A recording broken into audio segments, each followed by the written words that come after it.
So this was when I feel stuck or I feel like things aren't moving fast enough. I'll let myself sit in that a little bit and I'll try to pay attention to what the wisdom is there.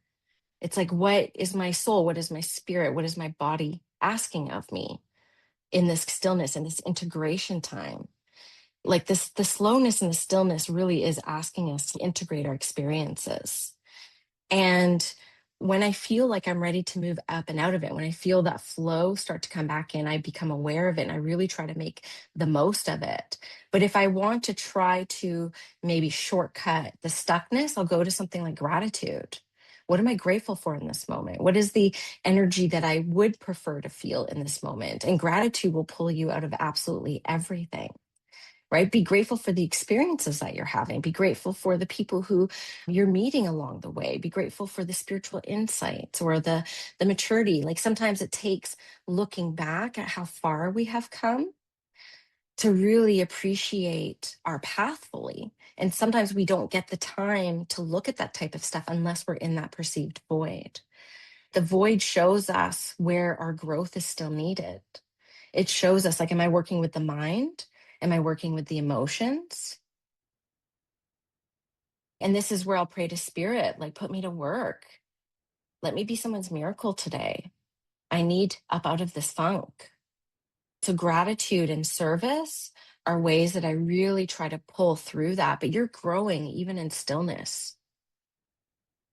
Don't hesitate those times because there is an up level that comes after integration, or else Mm. you're just kind of like cruising. And then that's where the sameness comes. And it's uncomfortable to be in the void. Make no mistake, there's people who've podcasted, written books on this, right? It's uncomfortable. And we really do try to avoid discomfort in our human experience. So if there's a part of you that wants to steam forward or run forward, it's like, what part of me is wanting to run right now? Like fight, flight, freeze. Yeah. But let me just share a bit of a story with you because I feel like this will be helpful for you.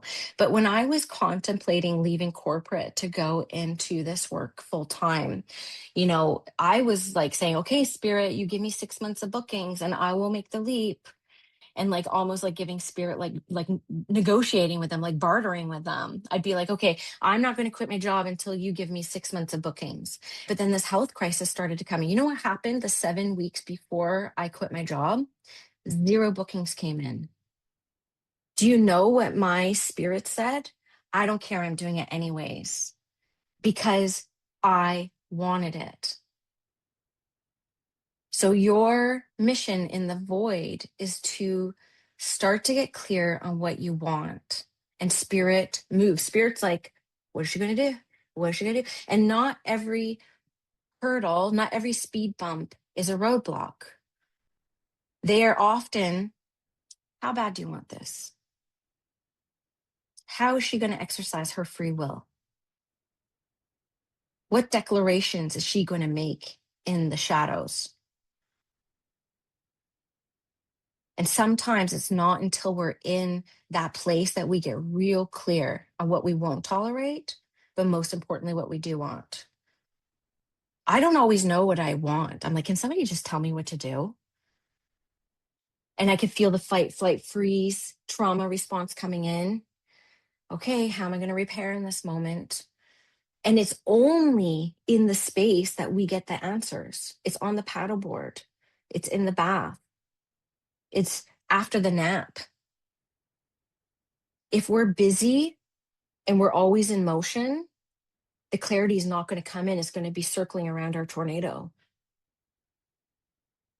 And that's how come these times are so, so important to our growth. And staying the same for a couple months is not a punishment.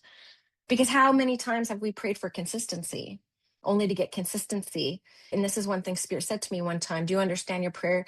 What you're living today is a prayer from a year ago. And every single time that has been true. Colin Baron Reed says, with every up level, there's a new devil. Right? By the time we get to where we desire to be, we're already looking at the next thing. That's our human experience. Time only moves forward in this 3D world, but it's our spirits that ask us, slow down.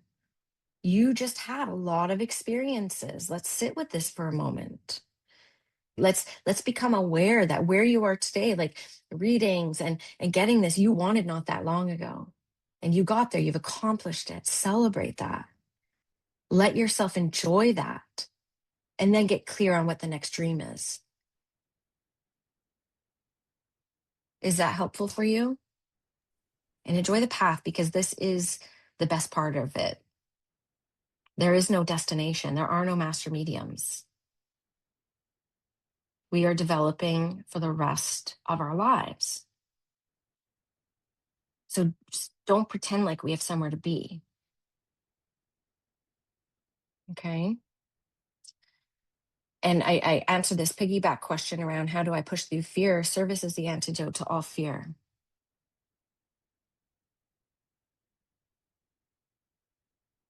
Go volunteer, become part of a board, go to your local shelter, whatever you're passionate about. I love food security initiatives. I'm very passionate about it. So, like, put me to work. It will pull you so far out of your own shit. I promise. I think before I was spiritually awakened, I would like watch trash TV to get out of my shit. It's like Jerry Springer and like the Housewives. And now it's like, no, I want to be more like spirit today. So, yeah, just try to be more like spirit. But I'm excited for you. And I tell you, however it is that you move past this, you are going to be guiding other people through that as well. And that's not the reason why. That is just the beneficial outcome. And I thank you for your presence, your energy, your questions, your support of one another. And I hope today was helpful for you. And I will see you next week.